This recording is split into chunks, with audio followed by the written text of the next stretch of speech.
Water, when unmanipulated, is to find its level, so whether you look at a cup of water, a bathtub, a swimming pool, a lake, or the ocean, it's flat. Of course, natural motion is not considered and doesn't equal a curve. We have 0 authentic pictures of the Earth and they're all composites, and NASA even admits that they Photoshop Earth images. It is Photoshopped, but it's has to be.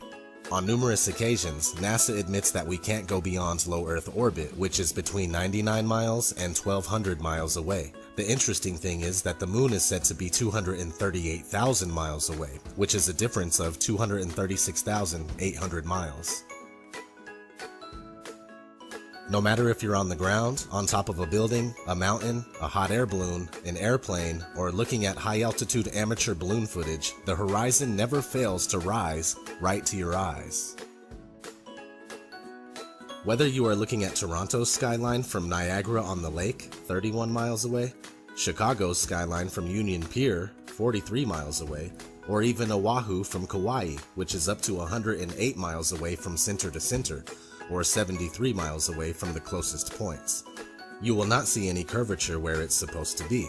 According to the Pythagorean theorem, which states that the curvature of the Earth is 8 inches per mile squared, Oahu should not be visible whatsoever, but you can see the whole thing.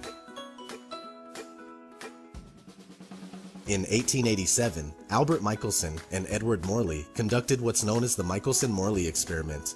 This experiment was attempting to prove the speculated motion of the Earth around the Sun, and when it failed, Albert Einstein was forced to form the theory of relativity to overcome this problem. In fact, anytime mainstream science is faced with undesirable results, they create a workaround, which isn't real science at all.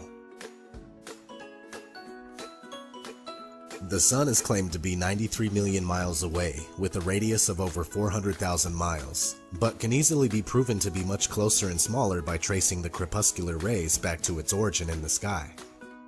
If the Sun were indeed 93 million miles away, it would simply be impossible to have angled sun rays, as they should all consistently come in straight. According to the globular theory, a lunar eclipse occurs when the Sun, Earth, and Moon are in a direct line, but it is on record that since about the 15th century, over 50 eclipses have occurred while both the Sun and Moon are visible above the horizon. F.H. Cook, The Terrestrial Plane. It's a common misconception that the shadow of the Earth causes moon phases. Even the pastors and priests of the science religion readily admit this fact. The interesting thing about moon phases is that they are always the exact same 8 phases repeated. But if we were circling around the Sun, these 8 phases would inevitably be reversed from the summer to winter seasons. I completely understand that the idea of a flattened stationary Earth seems ridiculous in many ways, but that's only because we are taught the false globe model from the very first time that we enter a school classroom. Not to mention the first time we are introduced to the concept of a flat Earth, it's depicted as a highly laughable world where ships, boats, and water would run off of the edge.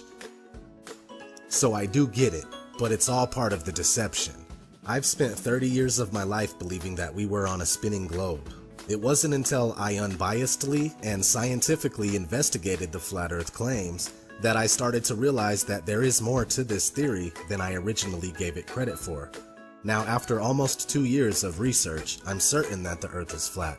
We are told that the Earth spins at 1,040 miles per hour, while the Earth travels around the Sun at 66,000 miles per hour. Meanwhile, the whole solar system is going inside the Milky Way galaxy at a speed of 490,000 miles per hour. And finally, the entire Milky Way galaxy is darting through infinite space at over 1 million miles per hour. Most people believe this. And yet every experiment ever conducted to prove even the simple spin of the Earth has failed. The same thing goes for curvature. It's never been proven, and the only time we see it is in movies, NASA CGI, or when we're looking through a distorted fisheye lens. With all that said, please continue to research critically and don't be afraid to ask reasonable questions and speak out.